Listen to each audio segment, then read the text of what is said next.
Good morning, everyone. Good morning, ma'am. Our topic to be discussed today is all about special deduction. But before we proceed, I would like you to know that we are the Group 6 with Ingin Pitzel, Enriquez Marie, and Espirituoso Charlene.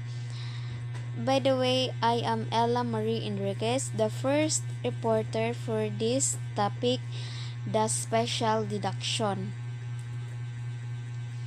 Objectives: understand the items under the special deductions.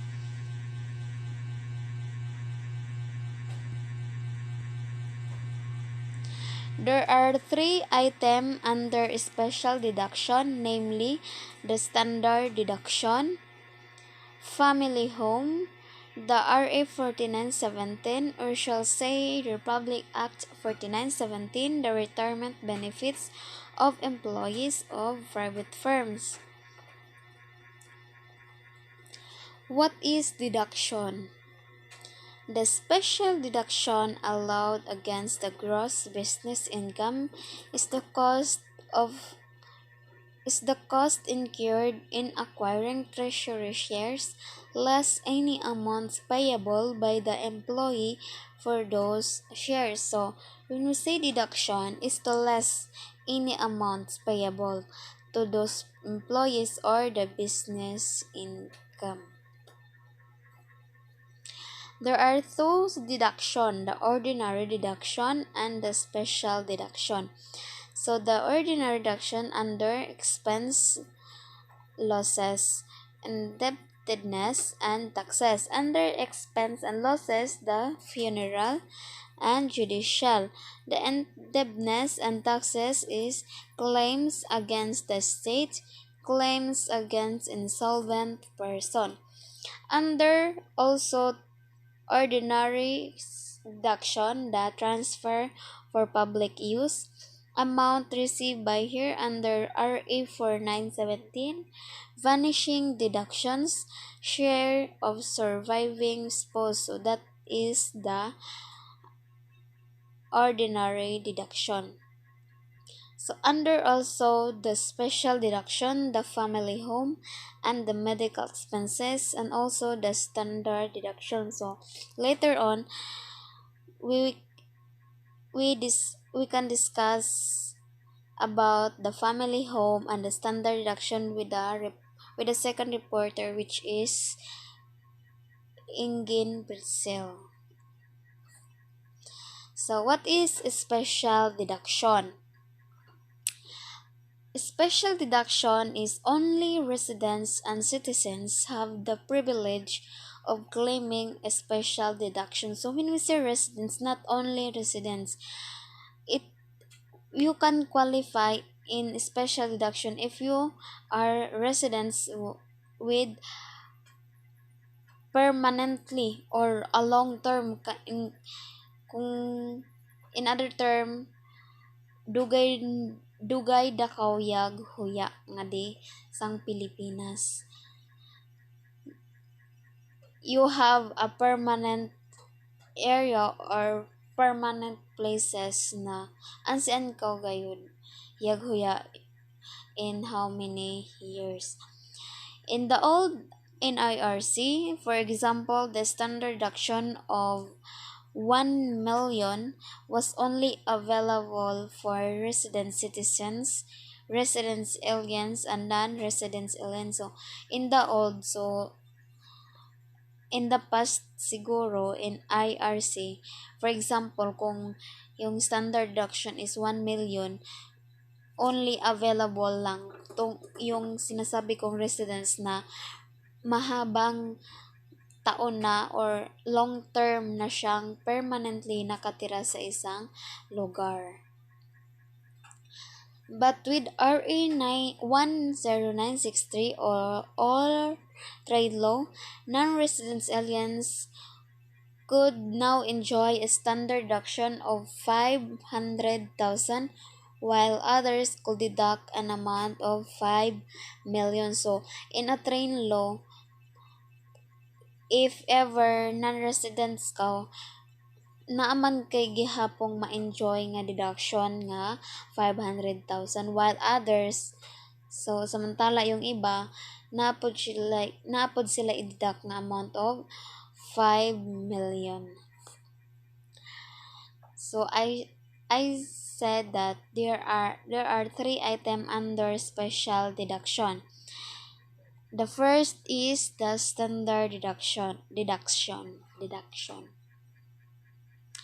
The standard deduction is the portion of income not subject to tax that can be used to reduce your tax bill. You can choose between a standard deduction and itemized deduction. The amount of your standard deduction is based on your filing status, age, and other criteria. So, yung standard deduction is the portion of income. So, hindi lahat ng income mo kukunin. So, when you say portion, hindi kalahati, hindi yung lahat. Portion, kunti lang. Not subject to tax. So, pwede kang, in a standard deduction, you can choose between a standard deduction and itemized deduction. So, when you say itemized deduction, taxpayers need to choose between taking the standard deduction and itemizing their deduction. If you choose the standard deduction, you will not able to claim itemized deduction. So if ever you choose standard deduction, so you cannot claim the itemized deduction. This cover many key areas such as medical costs, charitable donations, state taxes, and various expenses related to owning a home. However, most people take the standard deduction. So, iba yung itemized deduction at saka standard deduction. So, mostly, some of people choose standard deduction. Standard deduction under United States tax law, the standard deduction is a dollar amount that non-itemizers may subtract from their income before income tax is applied. Taxpayers may choose either itemized deductions or the standard deduction, but usually choose whichever results in the lesser amount of tax payable. So if ever you are a individual na nagabayad na kausang taxpayer, you can choose either itemized deduction or standard deduction. So but usually choose whichever results in the lesser amount of tax payable. So standard deduction, in the case of a citizen or resident of the Philippines, by deducting from the value of gross state and standard deduction of 5 million, Section 86A1 of the NIRC as amended by RA 10963. In the case of a non-resident alien, by deducting from the value of the part of his gross estate which at the time of his death is situated in the Philippines, a standard deduction equivalent to 500,000 pesos, Section 86B1 of the NIRC as amended by RA 10963. So, the standard deduction may be deducted without the need of substantiation. So, that is the topic that Family home. The family home must be the actual residential home of the descendant and his family at the time of his death, as certified by the barangay captain. The family home, at its fair value at the time of death, must be declared and included in the gross estate of the decedent. The amount deductible must be equivalent to the current fair market value of the descendant family home, but not to exceed 10 million pesos.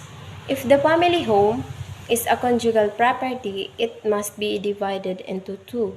When we talk conjugal property, relating to marriage or the relationship between husband and wife. Requisite for family home, the descendant must be married or single head of the family.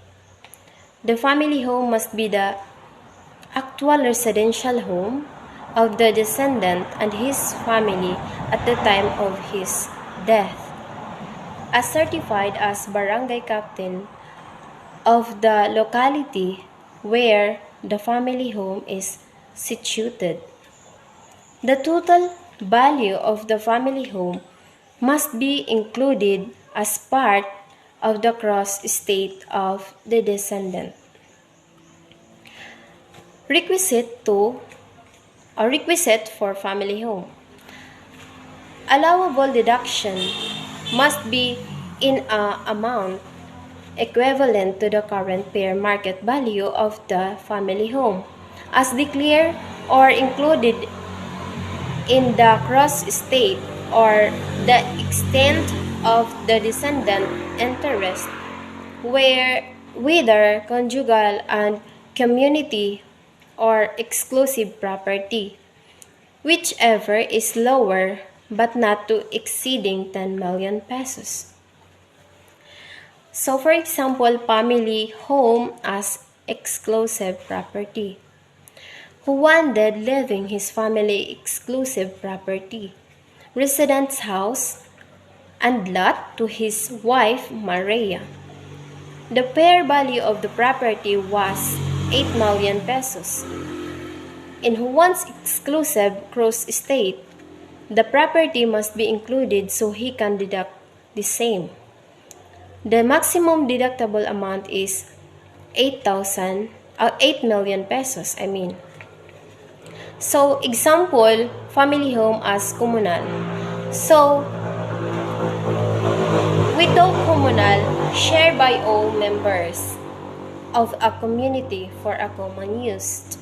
So, who wanted living their residential house and lot to his wife, Maria. The property was part of the community property. So, and it's fairly valued at 15 million pesos. In one communal cross estate, the property must be included so he can deduct the same. The maximum deductible amount is 7 million pesos, 7,500,000 pesos. So, in 15 million pesos divided by 2, so the result is 7,500,000 pesos. Example, partly exclusive and communal. So, the combination of the two, the exclusive and the communal property. Juan married to Maria since 2005, dead leaving a property, their residential house and lot to his wife. So, the example is partly exclusive and communal. Lot acquired by Juan on 2006 as a gift from his father FMB is 4,500,000 pesos. House constructed using conjugal funds. Construction cost completed in 2007 is 8 million pesos. Fair value upon death is 10 million pesos. So, example, partly exclusive and communal. Lot acquired or exclusive of one is 4,500,000 pesos. Fair value of the house upon death, communal, is 10 million pesos. Amount to be included in the gross estate is 14,500,000 pesos. So, deductible family home, lot acquired exclusive of Juan, is 4,500,000 pesos, one half of fair value of the house communal, so 5 million pesos. Deductible amount is 9,500,000 pesos. So, we add the two, so the result is 9,500,000 pesos. The three item under special deduction. Republic Act 4917 Retirement Benefits Act. As always discussed, any benefits received upon retirement or upon death or the descendant in portion 2 Republic Act 4917 is exempted from any taxes. So RA 4917 Retirement Benefits Act, however, as a requisite despite being accepted from the tax, the amount must be fully included in the gross estate. Also, the same amount must be deducted from the gross estate under special deduction. Any amount received by the heirs from the descendant employer as consequence of the death of the descendant employee in accordance with Republic Act number 4917 is allowed as the deduction, provided that the amount of the separation benefits is included as part of the gross estate of the descendant. And that's all. Thank you.